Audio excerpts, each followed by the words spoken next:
ಉತ್ತರ ಕನ್ನಡ ಜಿಲ್ಲೆಯ ಅಂಕೋಲಾ ತಾಲೂಕಿನ ಕೇಣಿ ಗ್ರಾಮದಲ್ಲಿ 144 ಸೆಕ್ಷನ್ ಅಂದ್ರೆ ನಿಷೇಧಾಜ್ಞೆಯನ್ನ ಜಾರಿ ಮಾಡಲಾಗಿದೆ.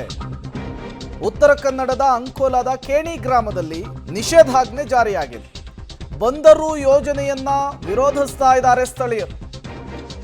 JSW ಕಂಪನಿಯಿಂದ 4,119 ಕೋಟಿ ರೂಪಾಯಿ ವಿಚಾರಕ್ಕೆ ಸಂಬಂಧಪಟ್ಟಂತೆ ಕೇಣಿಯ ಗ್ರೀನ್ಫೀಲ್ಡ್ ಬಂದರು ಯೋಜನೆಯ ವಿಚಾರಕ್ಕೆ ಸಂಬಂಧಪಟ್ಟಂತೆ ಸ್ಥಳೀಯರಿಂದ ವಿರೋಧ ವ್ಯಕ್ತವಾಗ್ತಾ ಇದೆ. ಹಾಗಾಗಿ ಭೂವಿಜ್ಞಾನ ಸಮೀಕ್ಷೆಯನ್ನು ನಡೆಸಲಿಕ್ಕೆ ಮುಂದಾಗ್ತಾ ಇದೆ. ಈ ನಿಟ್ಟಿನಲ್ಲಿ ನಾಳೆ ಸಂಜೆ 6 ಗಂಟೆಯವರೆಗೂ ಕೂಡ ನಿಷೇಧಾಜ್ಞೆಯನ್ನು ಜಾರಿ ಮಾಡಿರುವಂಥದ್ದು.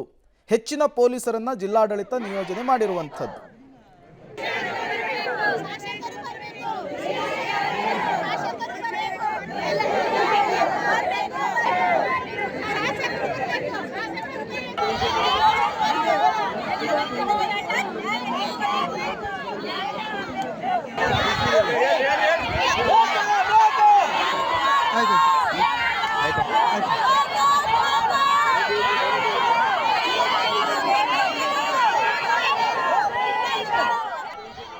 $4,119 ಕೋಟಿ ರೂಪಾಯಿ ವೆಚ್ಚದಲ್ಲಿ JSW ಕಂಪನಿಯಿಂದ ಬಂದರು ಯೋಜನೆಯನ್ನು ಮಾಡಲಾಗ್ತಾ ಇದೆ. ಇದಕ್ಕೆ ಸ್ಥಳೀಯರು ವಿರೋಧವನ್ನು ವ್ಯಕ್ತಪಡಿಸ್ತಿದ್ದಾರೆ.